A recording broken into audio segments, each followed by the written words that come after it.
Okay, so normally I never do videos like this where I sit down and talk to you guys. I usually take my time to give you guys the best review possible. I always put a lot of energy and time into it, and I'm still doing it for this video. But rather than try to make it flashy, try to make it like every other tech review, I've decided to just sit down with no music, nothing, maybe a few samples here and there, but to just sit down and talk to you guys about my experience with the Samsung Galaxy Z Fold 4 and talk about it and give kind of a review, but also not really a review, but I'll explain as we go along and just really talk about what I love about it, what I don't like about it, and just have a convo to you guys from content creator, from a general consumer's perspective. So this is my video, and I'm just gonna talk to you guys straight up and be honest as I can. So the first thing I think I need to talk about is my experience so far. So I've used it for almost a month now. I will be making more videos talking about the Z Fold 4. I will be doing more things, and I will be a little bit more on the techie side. But just from an experience perspective, this thing has been amazing. I have picked this thing up more than my own iPhone 12. Now I am getting the iPhone 14 Pro Max. I will talk about that. But I pick this phone up more than I pick this one up. And this is my main phone every day. Now, I do have an Apple Watch, so it does carry over my number, so people can still reach out to me. But I love picking this thing up, and I love taking it with me. And I think a big factor of that has been the experience. Being able to take your phone and just open it up and turn it into a tablet has been an awesome feeling every time I open it up. Being able to multitask, like if I want to open up an app, and then I want to do like a split screen. If I just want to change things and do things my way, I like the fact that I can do that. And there are, some things that it can't do, there are things it can do, but being able to do like split screens, and then if you want to add a third screen with betas and things, this thing is amazing to use, and I never get bored using it. Now, one of the biggest things that a lot of people have said is the crease. When you use this thing, you'll see the crease. Now, if you can see it, that's only because it's in the light. But when you're in the dark and you're watching a movie in landscape mode, or if you're somewhere, you really won't even notice it. But there is a crease, but it doesn't bother me as much. So I haven't seen that as an issue overall. Another thing that I really like about this phone is the hidden selfie camera, because Samsung has kind of really pushed that as a feature. They've tried to make that, bring this kind of technology, and they're working on it. So I really like the fact that they did that, and I also like that it doesn't really distort from the experience. Like, you wouldn't honestly even see it. You wouldn't even notice it. So that's how good it is. Another thing that I like about this phone is also the front phone itself. Now, even though it is narrow, it has a 120 hertz display, and I do like how buttery smooth it is. Like, I just love playing with it like that. I just love doing that. And it also has a nice form factor that I don't ever say, it's too small. So I actually do mind this, and it's not bad at all. Another thing that I also like is the camera system, because there was something that a lot of people had talked about, how they don't have a great camera system for their price point. Well, this thing has a great triple camera setup, and I'm going to show you guys some samples. At least I can put that in the video. And honestly, after taking it to AEW, taking it to certain events and arenas, it does a great job of not only capturing the quality, but it also just looks great, and overall, it just does the job well. And I think it has a camera system that is very competitive with other competitors like the Google Pixel and the iPhone. So being that the Fold is $1,800, it should have had a great camera system from the start. So I do like that aspect overall. The last thing that I really like about this phone is the versatility.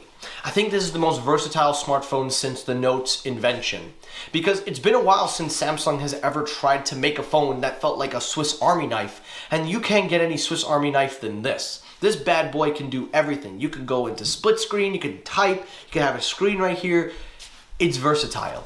And the fact that it has the Snapdragon 8 Gen 1 Plus, is a huge boost in performance and something that I think Samsung should be doing for these phones, putting the best of the best CPU in these phones. And the battery life has also been excellent as well. It doesn't feel like it's overpowered in power consumption, etc. So overall, when it comes to experience, I've had a great time with it, and I really am surprised how unique and different it is from just picking up your standard iPhone or even just going to your regular Android in the Pixel 6a. Now let's talk about things that I didn't like. So one of the biggest things that I don't like about this phone is, this is just a nitpick for me, but even though it has 2 speakers, and they do sound great, they're the best sounding speakers on a Samsung phone that I've used, I would have wished that Samsung had another set of speakers on. Now I get that there is really no way to do that, but there is kind of a way. I mean, if you want to do it, because when you fold the phone, you do hold it like this, but I wouldn't have mind, even though there are cutouts at the top here, maybe they could have put some at the bottom where this piece is, and you could just put it in landscape mode, whatever, and it would have just been like a 4-way speaker system, because even though the 2-speaker system does a great job, I would have wished for some more speakers to make it louder. Another thing that I don't like about this phone, and this is just a nitpick of mine, is the eSIM support. Now, I've been using an eSIM on this phone to get all my calls, to get everything that I do done. But one of the things that I don't like is Samsung's handling of eSIM. There have been moments where I notice that it drops in and out, and it doesn't really get to that point of where it feels like I want to go back to a physical SIM, but it does get to a point where I'm like, at some point these glitches got to be fixed. So that's something that I think Samsung can fix with some software updates, and that's really all I can say. And the last thing that I also don't like is the S Pen kind of implementation. Now, I don't mind it for the screen itself because it has the screen to body to use your pen. But with the display so fragile, and even Samsung warns you from the start, and they even tell you don't even peel the screen protector because then you also risk making it worse, it does bring into consideration that durability factor, and I just kind of also wish that the front would have had that stylus support because I didn't know it didn't have that. It would have been nice to have had it, but I guess you win some, you lose some. But overall, so far, if I had to give an opinion right now, because I will be doing this more, I'm going to wait another few months and then I'll give you another review. Then we'll do 6 months and a year. But right now, if I had to give you guys an opinion, I gotta tell you, I would say you should buy this phone. If you're an Android user and you're looking for something different and unique and something that brings something different to the table, yes. Now, the biggest elephant in the room is the price form, because the price is still expensive for the general consumer. However, Samsung has combated this with enhanced trade-in values, double the trade-in values, giving incentives like giving you a free case, a stylus pen, free headphones, and even discount on other accessories.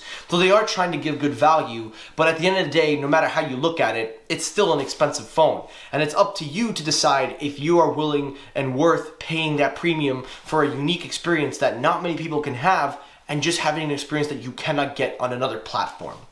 So with that being said, I am confident enough to say that if you have the money, definitely jump on it. And if you have an Android or an iPhone or anything that you could trade in, definitely trade it in so you can get some value on that, so it does bring the price down. And honestly, overall, I never thought I'd recommend a foldable, but I do. I honestly do. Now, of course, my opinion can change in the next couple of months. I will update you guys. But I'm going to be doing more of these sit downs, and if you guys like it, I appreciate it. If you don't, I apologize. I'm not sorry for that. But overall, this phone is really the Swiss Army knife of Androids, and I really don't see how Samsung can outdo themselves with this. This is the best they've made it and the most practical they've ever made a foldable, and I highly recommend it. Definitely get a trade-in value, definitely get what you can, and definitely consider picking this thing up because it's brought something new to the table that I think we should all start looking at as a future replacement for smartphones as the years come.